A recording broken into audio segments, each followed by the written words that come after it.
Hello everyone, मैं कमलेश्वर शर्मा आप सभी का अपने इस यूट्यूब चैनल पर स्वागत करता हूं। आज मैं आपके साथ शेयर कर रहा हूं कक्षा 10वीं हिंदी माध्यम के लिए गणित में समरूप त्रिभुजों के अनुप्रयोग भाग 1। कक्षा 10वीं हिंदी माध्यम के विद्यार्थियों के लिए गणित में समरूप त्रिभुजों के अनुप्रयोग भाग 1। तो इसमें आज मैं दो क्वेश्चन लेके आया हूं। ये दोनों क्वेश्चन आपको यदि अच्छी तरह समझने हैं तो इस वीडियो को अंत तक देखें, और आगे आने वाले वीडियोज़ को देखना है, चैनल से जुड़े रहना चाहते हो तो इसे पहले सब्सक्राइब करें चैनल को और उसके बाद देखना प्रारंभ करें। तो पहला प्रश्न इस प्रकार से है।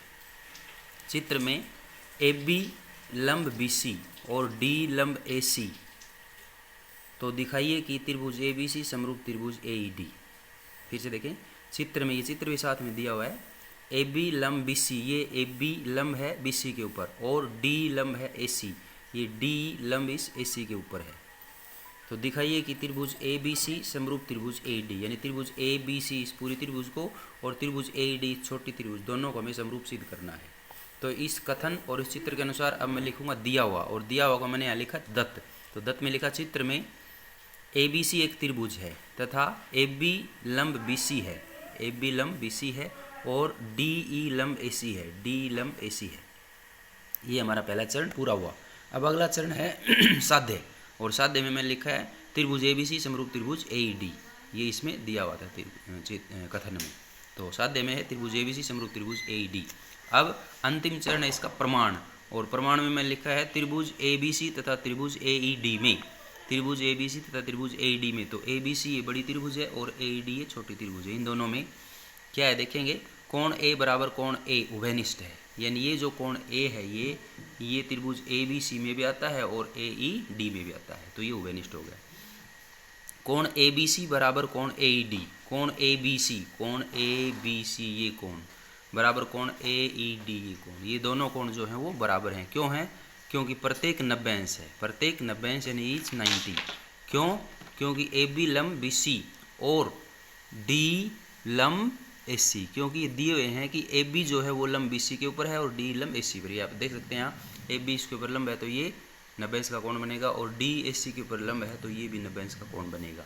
तो इस प्रकार से हम देखते हैं कि त्रिभुज ए बी सी और त्रिभुज ए डी में ये दो कोण बराबर हो गए। तो दो कोण बराबर हो गए तो यहाँ हो जाएगा तय ए समरूपता कसौटी का प्रयोग करते हुए त्रिभुज ए बी सी समरूप त्रिभुज ए ई डी इति सिद्धम। अब दूसरा प्रश्न है आज का, question number 2। In figure find कोण एफ। चित्र में कोण एफ हमें पता करना है, ज्ञात करना है। ये चित्र दिए हुए हैं दो, यहाँ एक त्रिभुज है ए बी सी और दूसरी त्रिभुज है डी ई एफ। तो इसमें आप देख सकते हैं कि कुछ यहाँ पर कोण दिए हैं और भुजाओं के माप दिए हुए हैं, जैसा कि आप इस चित्र में देख रहे हैं। तो अब इस चित्र के अनुसार मैं यहाँ लिखूंगा दत्त दिया हुआ। तो दिया हुआ मैंने लिखा चित्र में ए बी बराबर 3.8 सेंटीमीटर, ये ए बी 3.8 सेंटीमीटर है। बी सी बराबर 6 सेंटीमीटर, ये बी सी जो है वो 6 सेंटीमीटर है। ए सी बराबर 3 वर्गमूल 3 सेंटीमीटर, ये ए सी जो है 3 वर्गमूल 3 सेंटीमीटर। ये त्रिभुज ए बी सी की तीनों भुजाएं होगी। कोण ए बराबर 80 अंश, ये कोण 80 अंश है। कोण बी बराबर 60 अंश, ये कोण 60 अंश है। डी बराबर 6 वर्गमूल 3 सेंटीमीटर, ये डी ई है, डी ई 6 वर्गमूल 3 सेंटीमीटर। डी एफ बराबर 7.6 सेंटीमीटर, डी एफ 7.6 सेंटीमीटर, और ई एफ बराबर 12 सेंटीमीटर, ये ई एफ जो है वो 12 सेंटीमीटर है। ये हो गया दिया हुआ। अब लिखा है मैंने ज्ञात करना है, तो ज्ञात करना है हमें कोण एफ का मान। कोण एफ यहाँ है, हमें ये कोण एफ ज्ञात करना है।